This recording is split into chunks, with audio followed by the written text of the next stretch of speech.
자, 오늘은 여러분에게 몇 가지 수수께끼 퀴즈를 좀 드리면서 시작을 할까 합니다. 저기 뒤에 잘 들리세요? 예, 잘 들리세요? 네, 네. 여러분 한번 맞춰보시기 바랍니다. 영희의 엄마는 3명의 자식이 있었습니다. 첫째는 1순위, 둘째는 2순위, 그러면 셋째의 이름은 뭘까요? 네, 영희였습니다. 처음에 시작을 영희의 엄마는 3명의 자식이 있었다 이렇게 말씀을 드렸습니다. 첫째, 둘째 이름은 나왔으니까 나머지 1명은 영희일 것입니다. 이 세상에서 가장 높은 산은 에베레스트 산입니다. 그러면 그 에베레스트 산이 발견되기 전에는 어떤 산이 가장 높았을까요? 모르시죠? 에베레스트 산이었습니다. 에베레스트 산이 발견되기 전에도 여전히 세상에서 가장 높은 산은 에베레스트 산이었습니다. 100m 달리기 하는 사람이 마지막에 힘을 내어서 2등을 제쳤습니다. 그러면 이 사람은 몇 등이 되겠습니까? 네, 2등을 제쳤어도 여전히 그 앞에 1등이 있기 때문에 2등이 됩니다. 1등이라고 생각하시는 분들도 계시죠? 1년 12달 중에 어느 달은 31일이고 어느 달은 30일입니다. 그러면 28일이 있는 달은 몇 월달일까요? 네, 28일은 12달 모두 있습니다. 예. 여러분 참기름과 들기름을 섞으면 어떻게 될까요? 네. 참기름과 들기름을 섞으면 엄마한테 혼납니다.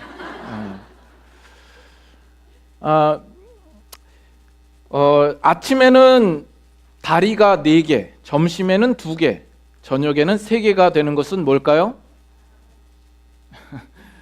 그런 사람이 있어요? 정답은 괴물입니다. 만두를 맛있게 먹는 2가지 방법이 있습니다. 뭘까요?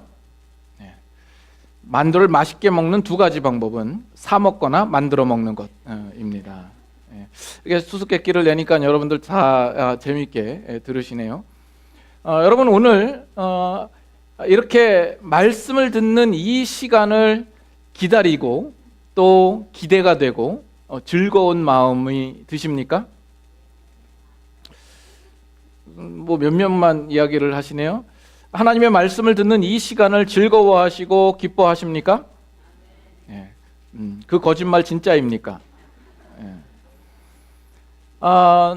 저는 여러분들이 이 말씀의 시간에 말씀을 듣기를 간절히 사모하고 기뻐할 거라고 생각하고 여긴다라고 생각하는 그 착각에서 벗어난 지 오래입니다.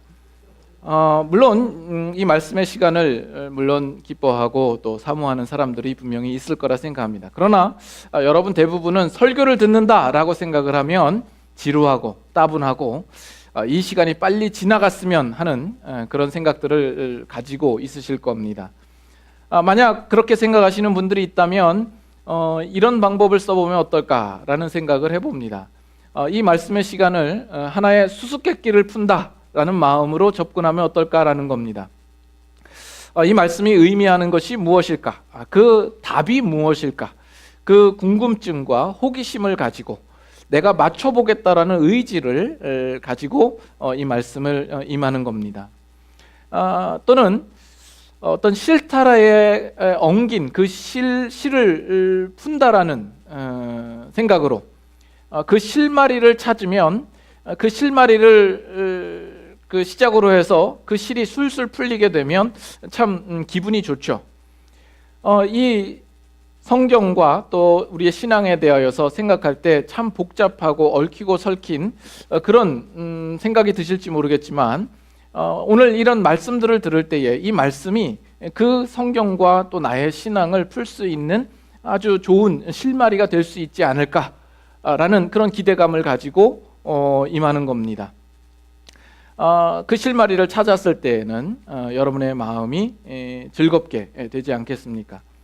아니면 어떤 금광에서 금을 찾는다라는 그런 생각으로 임하는 거죠. 그냥 보기에는 돌일지 모르지만 그 돌을 쪼개고 깨어보면 그 안에 금을 발견하게 되는 거죠. 그리고 발견한 금은 여러분들의 것이 되는 겁니다. 실제로 알칸사 주에는 그 다이아몬드 스테이트 파크가 있어서 누구든지 돈을 내고 입장을 하면 자기가 가져온 장비로 다이아몬드를 캐서 다이아몬드를 발견하게 되면 그것을 자기가 갖게 되는 그런 곳이 있습니다. 그래서 그러면 정말 값진 다이아몬드를 얻은 사람이라면 얼마나 횡재하는 것이 되겠습니까?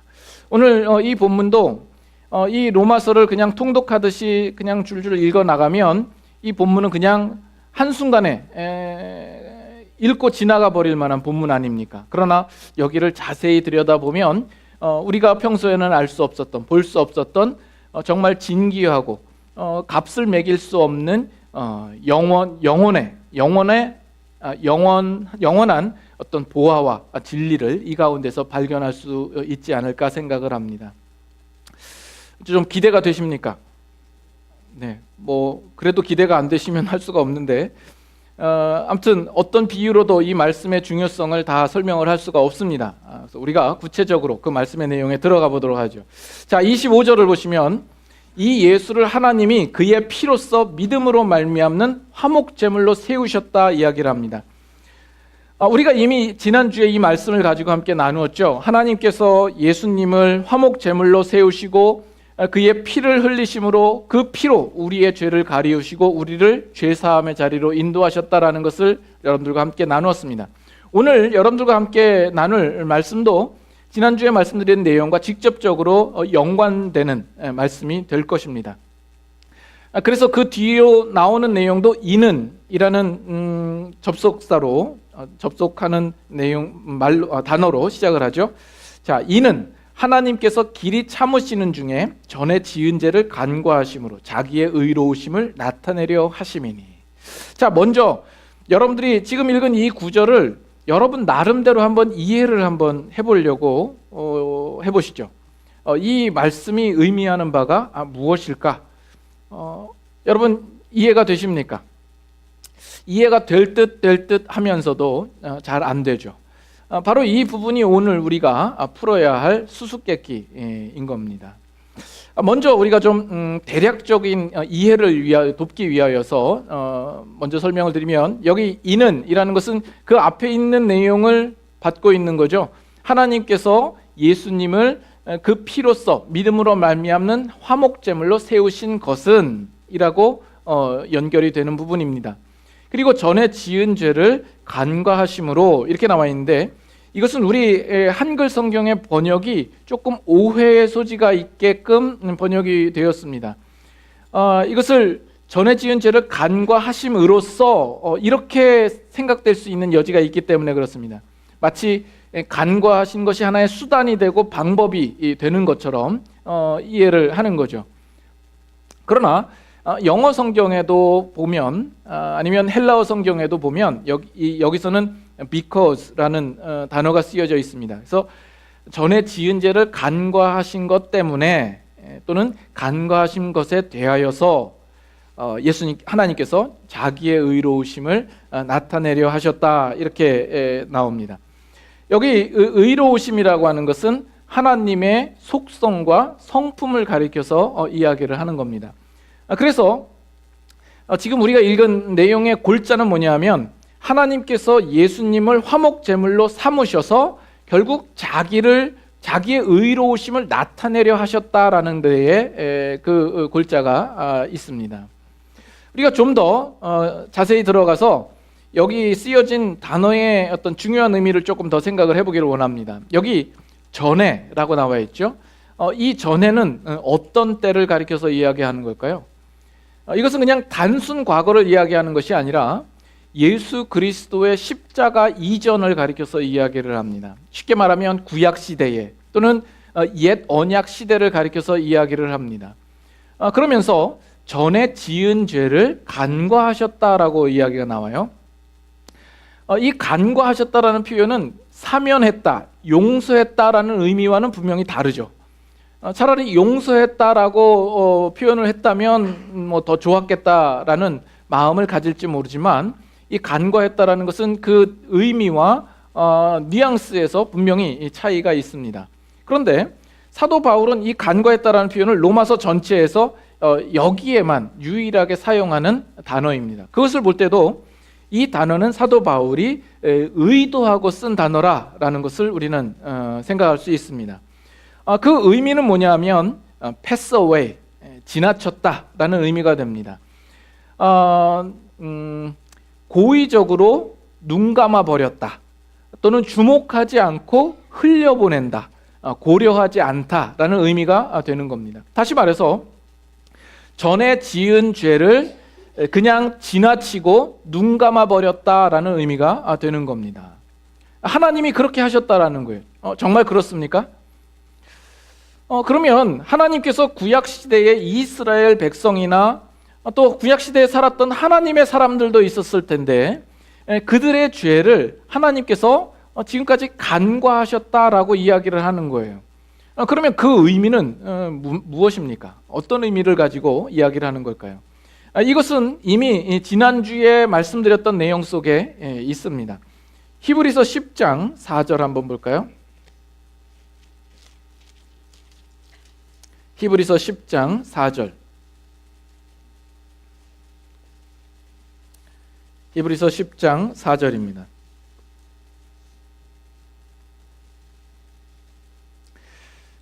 신약성경 362페이지 찾으셨으면 다 같이 한번 읽겠습니다. 이는 황소와 염소의 피가 능히 죄를 없이 하지 못함이라. 이렇게 나오죠.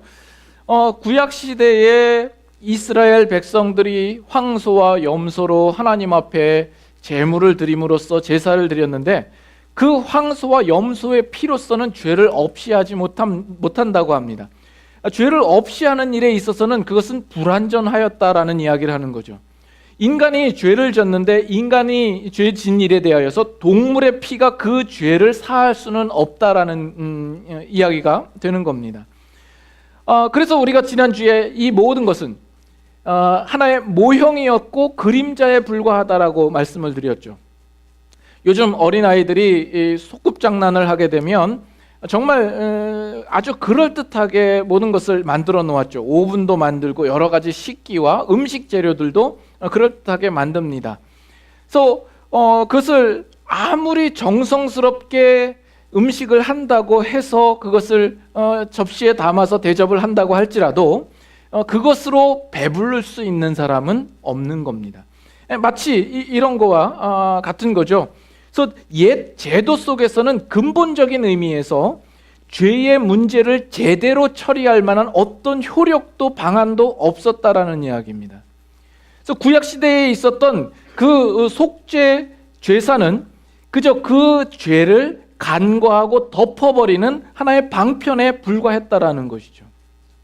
그러므로 하나님께서 구약 시대의 그 제사 형식을 통하여서 이스라엘 백성들이 하나님께 제물을 드리고 제사를 드렸지만 그 모든 것들로는 온전히 죄를 사하지 못했기 때문에 하나님께서는 그들의 죄를 간과해 버리시고 지나쳐 버리신 것이죠. 그럼에도 불구하고 그들을 살려두시고 그들을 심판하지 않으셨던 것입니다. 이 의미를 이야기하는 겁니다. 자, 그러면 우리 인간의 입장에 있어서는 참으로 다행스러운 일이죠. 하나님께서 우리의 죄를 당장 묻지 않고 심판에 임하도록 하지 않고 슬쩍 넘어가게 해주신 일에 대하여서 우리는 참 인간의 입장에서는 다행스러운 일입니다. 여러분 운전을 하시다가 가끔 이렇게 오버 스피딩 할 때가 있죠.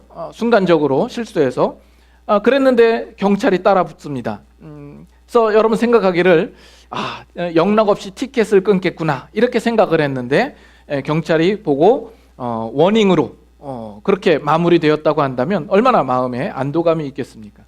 여러분들이 의도적으로 했던 실수로 했던 어떤 중범죄를 저질러서 사형에 해당되는 그런 입장에 있는데 이 세상에 정말 힘있고 권세 있는 자가 그 재판을 주관하는 자가 우리를 보고 이 일들은 없던 일로 하자라고 한다면 우리 입장에서는 너무나도 좋고 다행스러운 일이죠. 그러나 하나님의 입장에 있어서는 그것은 그리 간단한 문제가 아닌 겁니다. 이것은 아주 심각한 문제가 되는 것이죠. 왜냐하면 그 하나님은 의로우신 하나님이시기 때문에 그렇습니다. 모든 일에 공의로우신 하나님이셔야 되기 때문에 그렇습니다.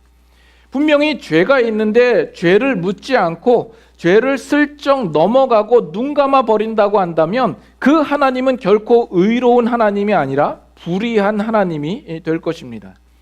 그렇다면 우리 인간들에 대하여서 정당한 판결을 내릴 만한 의로운 재판장으로서의 자격이 없어지게 되는 것 아니겠습니까?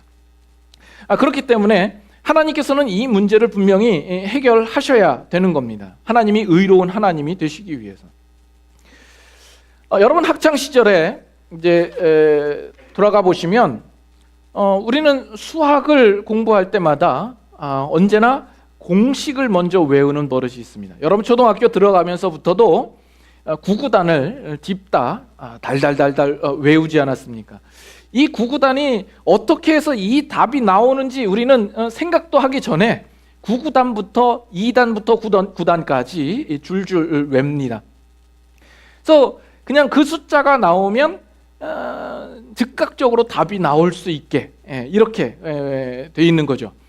나중에서야 이 구구단이 왜 구구단이 되는지를 이해합니다. 우리 모든 수학의 풀이 과정을 보면 공식부터 외웁니다. 그저 답만 쓰면 된다라고 생각을 하죠.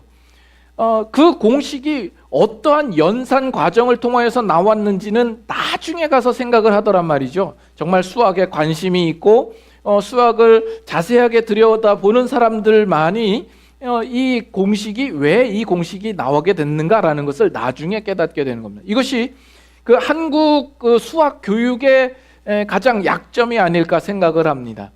그래서 학창 시절에는 수학을 잘하는데 우리 한국 사람 치고 유명한 수학학자가 없는 것도 바로 이런 이유가 아닐까 싶습니다. 근데 우리 신앙생활도 꼭 그렇게 비슷하게 해요. 우리는 이 신앙을 공식으로 먼저 외우고 갖고 있어요. 하나님께서 우리를 위하여서 자기 아들 독생자를 인간의 몸을 입고 이 땅에 보내셨다. 그 예수님이 우리의 죄를 사하시기 위해서 십자가에 죽으셨다. 우리는 예수님을 믿으면 구원을 얻는다. 이렇게 우리는 공식으로 가지고 있는 거죠. 그러면서 우리는 뭘 모르냐면 왜 하필 꼭 십자가이어야 했을까? 이에 대해서는 별로 생각하지 않더라는 겁니다. 하나님께서 꼭 이 십자가의 방법을 택하신 데에는 분명한 이유가 있는데 우리는 그 이유에 대해서 생각하지 않고 그저 십자가만 있으면 그 십자가를 믿으면 나는 구원을 얻는다. 이 한 가지로 우리는 만족하고 있더라는 거죠. 그 하나님은 우리가 믿는 하나님은 전능하신 하나님이요 또 사랑의 하나님이시기 때문에 우리를 보시고 우리를 사랑스럽게 여기셔서 우리의 죄를 용서하시고 우리를 구원하셨다. 이렇게 기억하고 있는 겁니다. 그렇게 되면 예수 그리스도의 십자가는 다분히 그냥 감상적으로만 우리는 바라보게 되기 쉽습니다. 하나님은 얼마든지 하시고자 하시는 일들을 능히 하실 만한 분이요 그 주관대로 그 뜻대로 행하시는 분이시기 때문에 얼마든지 하시고자 하는 일을 하실 수 있지 않을까. 그러나 그 전능하신 하나님조차도 하실 수 없는 일이 있습니다. 이렇게 얘기하면 여러분들 상당히 놀라시겠지만 하나님도 하실 수 없는 일이 있어요. 그것이 뭘까요? 하나님의 성품에 위배되는 일은 하실 수가 없는 겁니다. 하나님의 의로우심에 어긋나는 일은 하나님이 하실 수 없는 겁니다. 그러면 그 하나님은 어떻게 의로우신 하나님이십니까? 하나님은 완전하신 하나님이십니다. 하나님은 그 하시고자 하는 어떤 일에도 실패가 없으신 하나님입니다. 그가 목적하신 일과 그가 약속하신 일에 대하여서는 신실하게 그 모든 일들을 이루어내시고야 마는 하나님입니다. 그 하나님께서 이 세상과 인간을 태초에 창조하셨습니다. 가장 선하게 창조하셨고 하나님께서 보시기에 좋았더라 이렇게 말씀하실 정도로 그것은 하나님께서 가장 온전한 모습으로 완전한 모습으로 창조를 하셨습니다. 그 중에 특히 우리 인간들은 인격적인 존재로 창조하시고 우리들과 인격적인 존재를 갖기를 목적하셨습니다. 그러나 인간이 하나님께 범죄하여 타락하게 되었죠. 그렇다면 만약에 내가 하나님이라고 한다면 지우개로 지우듯이 다시 그 세상과 인간 다 허물어 버리고 다시 세상을 창조하면 가장 쉽고 간단한 방법입니다. 하나님에게 있어서는 그거는 일도 아니지 않겠습니까? 그러나 하나님께서는 그렇게 하시지 않는 거죠.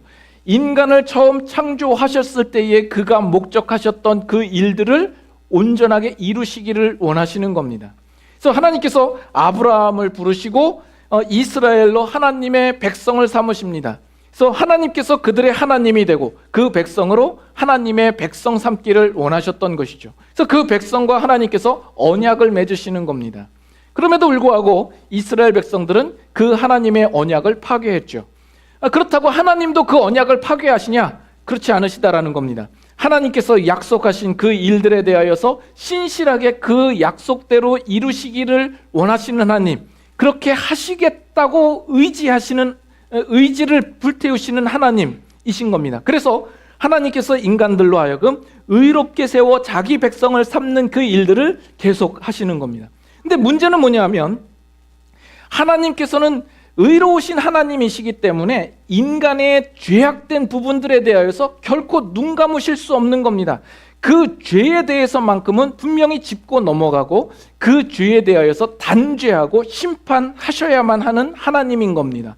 그렇다면 이 땅에 있는 모든 인간들은 다 모조리 심판받아 다 죽어야 마땅한 것이 되는 거죠. 자기 백성을 의롭게 하시기 위하여서 그 백성들을 다 품고 다 용서하고 그렇게 하나님의 백성을 삼기를 원하지만 또 그들은 죄인이기 때문에 모두 다 죄에 따라서 심판에 처해야 되는 아주 곤란한 딜레마에 빠지게 되는 겁니다. 하나님의 사랑을 생각할 때는 모든 것을 다 품어주고 모든 것을 다 용서해주고 싶지만 하나님의 거룩하심을 생각할 때에는 그 죄에 대하여서 하나님은 결코 눈 감으실 수 없는 하나님이시기 때문에 그렇습니다. 베드로전서 1장 한번 볼까요?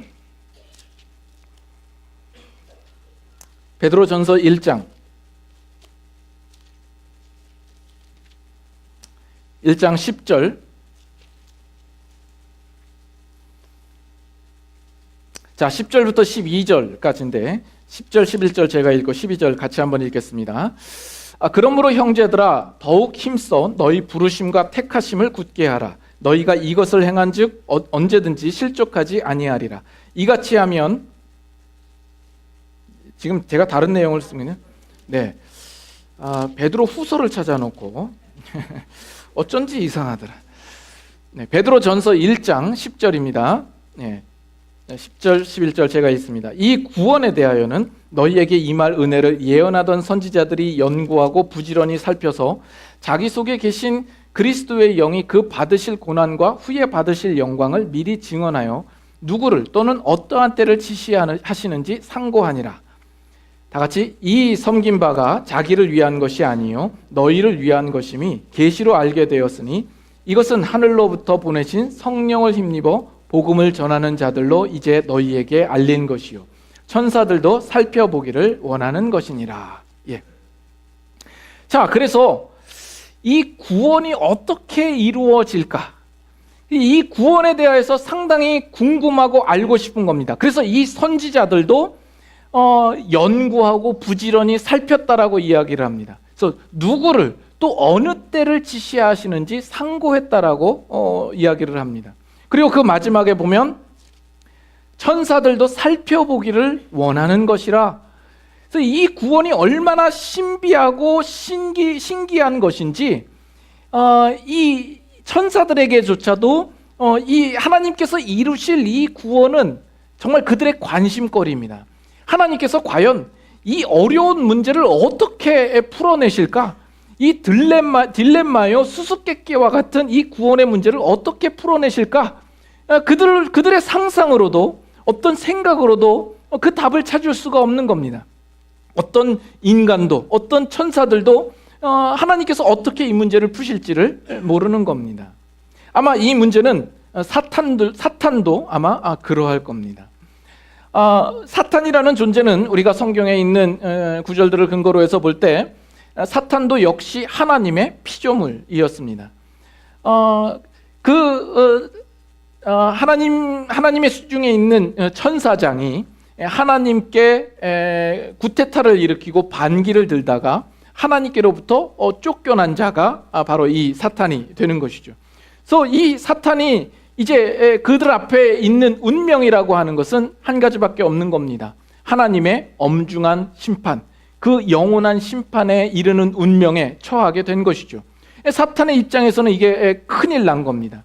그래서 이후부터 설명하는 것은 어떤 짐작이요 상상이긴 합니다만, 그래서 이 사탄이 자신의 이제 닥칠 그 운명에 대하여서 두렵고 이젠 어떻게 해야 될까 고심을 하다가 가만히 보니까 이 세상에 하나님께서 창조하신 것들 중에 특별히 인간이라고 하는 존재는 인격적으로 하나님께서 창조하시고 하나님께서 특별히 사랑을 베푸시는 존재다란 말이죠. 그래서 이 사탄이 인간들을 자기들의 수중에 끌어놓고 자신들의 볼모로 삼으며 자신과 같은 공범자로 만들어 놓은 겁니다. 그래서 하나님이 사랑하는 인간들을 벌하시지 않을 것에 대하여서 알면서 하나님을 향하여서 회심의 미소를 짓고 있는 거죠. 왜요? 하나님께서 사탄인 자신을 심판하려고 한다면 하나님께서 아끼시는 인격적인 존재인 모든 인간들도 함께 그 심판에 이르도록 해야 되기 때문에 그렇습니다. 만약에 하나님께서 인간들을 죄를 사하고 다 사면해주고 용서해 주려고 한다고 한다면 사탄도 역시 하나님께서 용서해 주어야 하기 때문에 그렇습니다. 그래야 공평하신 하나님이 되지 않겠습니까? 그래서 이 문제는 상당히 어려운 문제요. 그 누구도 생각할 수 없었던 문제입니다. 그런데 이 문제를 하나님이 어떻게 푸셨다고요? 예수 그리스도의 십자가로 푸셨다라는 겁니다. 우리 인간의 죄의 문제에 대하여서 그 죄의 대가를 치르는 일에 분명하게 치르시고 또 죄인된 우리들을 불러내어서 의롭게 만드시는 이 십자가의 사역을 통하여서 그 문제를 푸셨다라는 겁니다. 여러분들 지금 들으시면서도 별로 감동이 없으신데 왜 그런지 아세요? 여러분들은 이미 신앙을 시작할 때 예수 그리스도의 십자가라는 공식을 알고 있고 그 공식으로 지금 접근하고 있기 때문에 이 문제가 그렇게 어려워 보이지 않고 당연한 문제요, 쉬운 문제라고 생각하는 겁니다. 그러나 구약 시대로 가서 여러분들이 구약에 있는 한 인물로 생각을 한다면 이것은 누구도 상상할 수 없는 문제입니다. 이것은 누구도 생각할 수 없고 예상할 수도 없는 문제. 설마 하나님께서 자기 아들 독생자 예수까지 우리에게 보내실 거라고는 그 누구도 상상할 수 없었던 문제였다라는 겁니다. 그래서 아까 구약의 모든 제사들은 죄를 없애기에는 불완전하다 말씀을 드렸죠. 그것은 동물의 제사이기 때문에 그렇습니다. 그것은 어떤 면에서는 하나님께서 그 죄를 간과하고 넘기신 일입니다. 그럼 정말 하나님께서 의로우신 하나님, 공의의 하나님이시라고 한다면 정말 그 죄인들을 모조리 다 죽이셨어야 마땅합니다. 그러면 하나님의 공의는 나타나겠죠? 그러나 그렇게 되면 하나님께서 그 백성들을 의로운 자로 이끌어서 하나님의 백성 삼기로 한 그 언약에 대하여서는 하나님은 실패하시고 말게 되는 겁니다. 그러면 하나님께서는 그 동물 대신 우리의 죄를 담당할 완전한 희생 제물을 마련하셔야 되는 겁니다.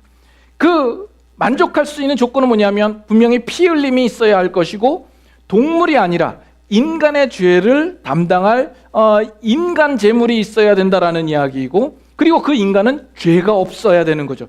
죄인으로서 죄인을 대신할 수 없기 때문에 그렇습니다. 그리고 그 제물은 영원한 효력을 가져야 되는 겁니다. 그래서 하나님이 어떻게 하셨다고요?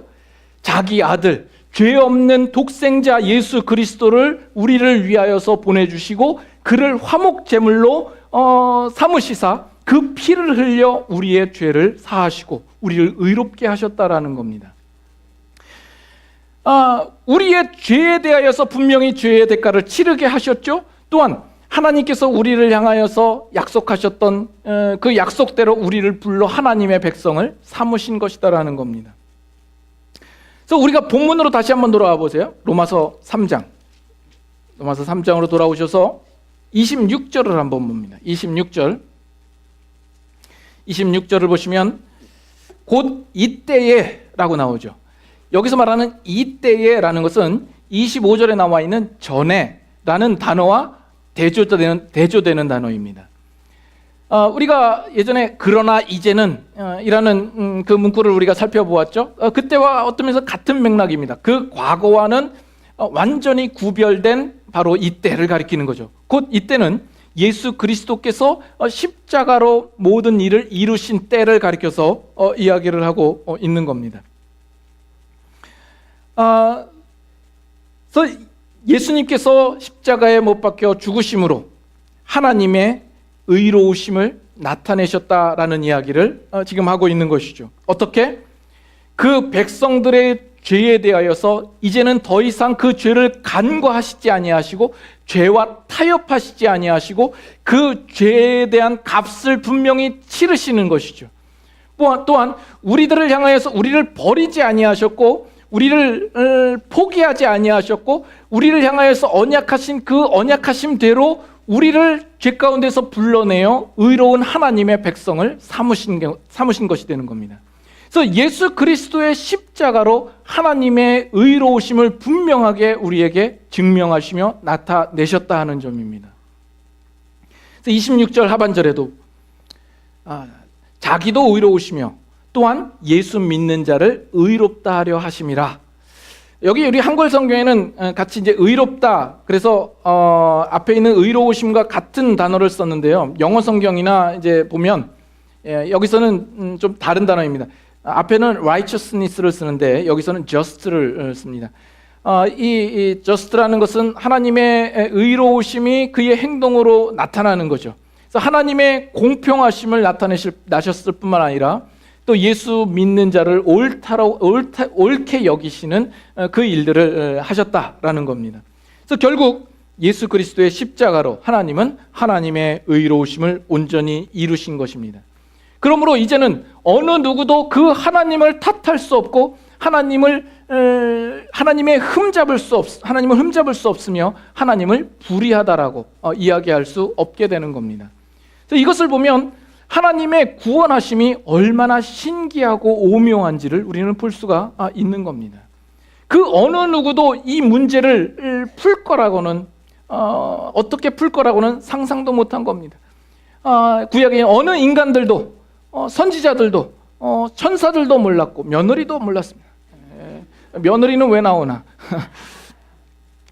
근데 이 십자가라는 것은 놀라우신 정말 신비로운 하나님의 구원의 방법이 되는 겁니다.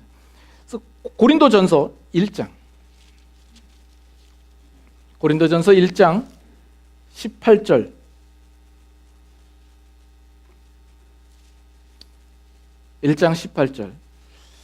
다 같이 함께 읽겠습니다. 십자가의 도가 멸망하는 자들에게는 미련한 것이요 구원을 받는 우리에게는 하나님의 능력이라. 십자가의 도가 우리에게는 하나님의 능력이 된다라고 표현합니다. 24절 같이 한번 읽습니다. 오직 부르심을 받은 자들에게는 유대인이나 헬란이나 그리스도는 하나님의 능력이요 하나님의 지혜니라. 바로 그리스도가 하나님의 능력이 되고 하나님의 지혜가 되는 것입니다. 그래서 하나님께서는 이 십자가를 통하여서 하나님의 의로우심과 또 이 죄의 문제를 완벽하게 풀어내신 것입니다. 여러분 이것이 놀랍지 않습니까? 지금까지 이런 말씀은 없었다. 이것은 설교인가 예언인가? 여러분 놀랍지 않습니까? 우리가 여기서 한 단계 더 나아가서 우리가 보아야 할 것이 있습니다. 이 십자가를 통하여서 우리가 분명히 보고 알아야 할 것이 있습니다. 하나님은 어떻게 의로우신가? 하나님은 죄에 대하여서 어떻게 반응하시는가? 지금까지의 역사 속에서 하나님은 그 죄에 대해서 어떻게 반응하시는지를 가장 분명하고 확실하게 드러낸 증거가 바로 이 십자가가 되는 겁니다. 그전에는 이 죄에 대하여서 간과하셨습니다. 하나님께서 그 죄에 대하여서 마땅히 보여주셔야 할 그 심판을 아직 제대로 보여주신 적이 없는 겁니다.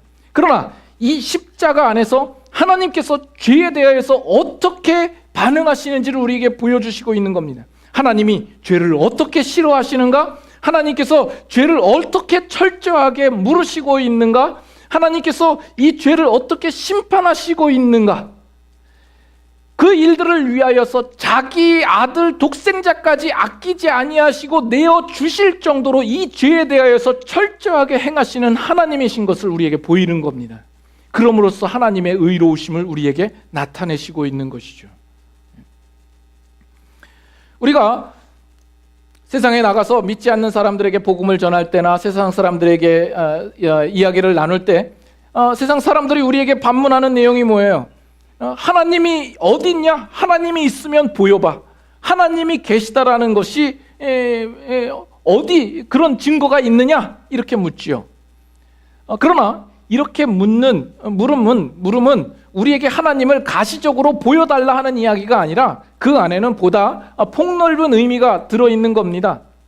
정말 하나님께서 살아계신다고 한다면 이 세상에 불의한 것들과 악한 것들이 판을 치고 있는데 왜 그들을 심판하지 않고 그들이 맘 놓고 살게 두도록 놓아두느냐 하는 이 문제이죠. 이것이 그들의 물음의 핵심입니다. 오늘 신자들 가운데에서도 왜 하나님께서는 오늘날 예수 믿는 사람들에 대하여서 왜 이렇게 그들은 고난 가운데 두시고 악질적으로 살고 하나님을 알지 못하는 사람들은 왜 이 세상 속에서 편안하게 살고 행복하게 사는가? 우리는 그 하나님의 불공정하심에 대하여서 물음을 갖게 되죠. 이런 물음은 성경 속에도 있고 우리 인간이라고 한다면 누구나가 가질 만한 물음일 겁니다. 그러나 오늘 우리는 이 부분에 대해서 분명한 답을 말할 수 있어야 합니다. 그 모든 물음에 대한 분명한 답은 바로 예수 그리스도의 십자가입니다. 왜요? 이 십자가를 통하여서 하나님께서 그 불의한 것들과 죄에 대하여서 어떻게 분명히 처벌하시고 그 죄를 단죄하시는지를 우리에게 보여주고 있기 때문에 그렇습니다. 뿐만 아니라 하나님께서 다가올 세상 가운데 분명히 심판하실 날이 있을 것을 우리에게 말씀하시는 가장 큰 증거의 사건이기 때문에 그렇습니다. 사도행전 17장 한번 보실까요? 사도행전 17장 30절. 사도행전 17장 30절. 알지 못하던 시대에는 하나님이 간과하셨거니와 이제는 어디든지 사람에게 다 명하사 회개하라 하셨으니 31절 다 같이 읽습니다. 이는 정하신 사람으로 하여금 천하를 공의로 심판할 날을 31절 다시 읽겠습니다. 이는 정하신 사람으로 하여금 천하를 공의로 심판할 날을 작정하시고 이에 그를 죽은 자 가운데서 다시 살리실 것으로 모든 사람에게 믿을 만한 증거를 주셨음이니라 하니라. 요즘 노안이 심하게 와서 성경도 잘 안 보여요. 자, 여기 보면 여기 30절에도 그렇게 나오죠. 알지 못하던 시대에는 하나님이 간과하셨거니와. 하나님이 지금까지는 이 일들에 대해서 간과하셨습니다. 그러나 이제는 그 하나님이 모든 사람에게 어디든지 다 명하사 회개하라 하셨다라고 이야기를 하죠. 그러면서 이는 정하신 사람으로, 누구를 가리켜서 얘기합니까? 예수 그리스도를 가리켜서 얘기합니다. 정하신 사람으로 하여금 천하를 공의로 심판한 날을 작정하시고 그것을 예수 그리스도의 죽으심과 부활하심으로 증거로 삼으셨다 하는 이야기를 지금 하고 있는 겁니다. 즉 하나님께서 예수 그리스도를 십자가에 못 박은 사건으로 말미암아 하나님이 그 죄에 대하여서 결코 그냥 넘어가시는 하나님이 아니라 하는 사실, 그리고 그 하나님이 분명히 살아계시며 그 하나님이 심판주가 되시며 그리고 그 하나님이 장차에도 우리 온 모든 만물과 사람들을 심판하실 자라는 것을 우리로 분명히 증거하시는 사건이 된다라는 겁니다. 그래서 오늘날 왜 악당들을 그냥 내버려 두시는가? 왜 신자들이 고난당하는데 왜 그대로 있으신가? 하는 그런 물음들에 대하여서 우리는 십자가를 바라보아야 할 것이고, 그런 물음을 가지는 사람들에 대하여서는 십자가를 보라고 이야기를 해줘야 하는 겁니다. 왜냐하면 그 십자가 안에는, 십자가의 사건 속에는 하나님께서 그 죄에 대하여서 분명히 처벌하시고 심판하시는 그 내용이 들어있기 때문에 그렇습니다. 여러분들은 신앙생활을 하시면서 십자가를 바라보실 때에 무엇을 가장 먼저 떠올리십니까? 하나님의 사랑이요? 하나님께서 나를 구원하시기 위해서 자기 아들까지 아끼지 아니하시고 내주신 그 하나님의 사랑입니까? 좋습니다. 맞죠? 그 하나님의 사랑을 아무리 강조해도 지나치지 않습니다. 우리는 그 사랑을 알아야 할 것이며 그 사랑 속에서 감사하고 감격해야 마땅합니다. 그러나 여러분이 십자가를 바라볼 때 거기에서 그치시면 안 된다 하는 말입니다. 여러분들이 하나님의 사랑만 알고 하나님의 사랑만 부풀리게 되면 여러분의 살아가는 삶 속에서 하나님의 사랑만 믿고 여러분들은 오만방자해질 여지가 참 많은 사람들입니다. 우리는 예수 그리스도의 십자가를 보면서 하나님께서 죄에 대하여서 어떻게 철저하신가, 하나님이 죄를 얼마나 싫어하시는가, 이 부분을 우리는 알아야 하는 겁니다. 오늘날 이 현대를 살아가고 있는 우리 많은 신자들이 가진 가장 큰 병은 무엇이냐 하면 우리가 하나님을 두려워하지 않는다라는 거죠. 우리가 하나님 눈밖에 나는 것을 무서워하지 않는다라는 것입니다. 오히려 우리는 무엇을 무서워하죠? 내 자녀들이 공부 못하는 것이 무섭고, 돈을 잘 벌지 못하는 것이 무섭고, 이 세상에서 뒤처지고 세상의 미움을 받는 것을 두려워하지 않습니까? 여러분들은 누구를 두려워합니까? 하나님이 그저 내 삶을 돌봐주고 내 어려운 문제를 해결해주는 분으로서만 생각하고 있는 것 아닙니까? 나의 인생과 생사화복을 주관하시는 하나님으로서는 우리가 생각하지 않는 것은 아닙니까? 마지막으로 한 구절만 보십시다. 디모데 후서 4장. 디모데 후서 4장 1절. 우리가 여러 번 보았던 말씀입니다. 4장 1절 다시 한번 우리가 말씀을 생각하면서 한번 같이 읽겠습니다. 하나님 앞과 살아있는 자와 죽은 자를 심판하실 그리스도 예수 앞에서 그가 나타나실 것과 그의 나라를 두고 엄히 명하노니, 우리의 신자로서 살아가는 우리의 삶도 이와 같은 인식과 이와 같은 자세 속에서 우리는 살아가야 합니다. 바로 하나님 앞과 산자와 죽은 자를 심판하실 예수 그리스도 앞에서 그가 나타나실 것과 그의 나라를 두고 살아가는 우리의 삶이 되어야 한다라는 겁니다. 예수 그리스도의 십자가는 분명히 하나님의 의로우심을 증거하고 나타내시는 놀라운 사건입니다. 하나님의 사랑과 공의가 우리의 눈에는 모순처럼밖에 보이지 않지만 이 모순 없이 조화롭게 풀어내신 사건이 바로 예수 그리스도의 십자가가 됩니다. 하나님이 우리를 어떻게 사랑하시는지, 그 아들까지 아끼지 아니하시고 내어주실 정도로 우리를 사랑하신 그 사랑의 내용이 십자가 안에 담겨 있는 것이요, 그러나 한편으로는 우리의 죄가 얼마나 하나님이 보시기에 용서받을 수 없는 죄인지 자기 아들까지 아낌없이 십자가에 내몰으시는 그 하나님의 무서운 공의하심을 또 우리는 십자가 안에서 보는 것입니다. 그래서 우리는 하나님의 사랑의 하나님, 자비의 하나님, 긍휼의 하나님, 인 동시에 그 하나님은 거룩하신 하나님, 두려운 하나님, 공의의 하나님이신 것을 우리는 또한 기억해야 합니다. 어느 한 가지를 놓쳐서는 안 될 것입니다. 그래서 여러분의 신앙생활 가운데 하나님의 사랑을 생각하시고 그 안에서 감격하시고 기뻐하시고 감사함으로 사십시오. 그러나 또 하나님의 두려우심을 우리는 기억하고 그 앞에 긴장하며 살아가는 우리의 삶이 되셔야 할 것입니다. 예수 그리스도의 십자가를 묵상하시며 그 하나님의 의로우심이 어떠한 것인지를 발견하시고 그 하나님 앞에 합당하게 살아드리는 저와 여러분들이 될 수 있기를 바랍니다. 우리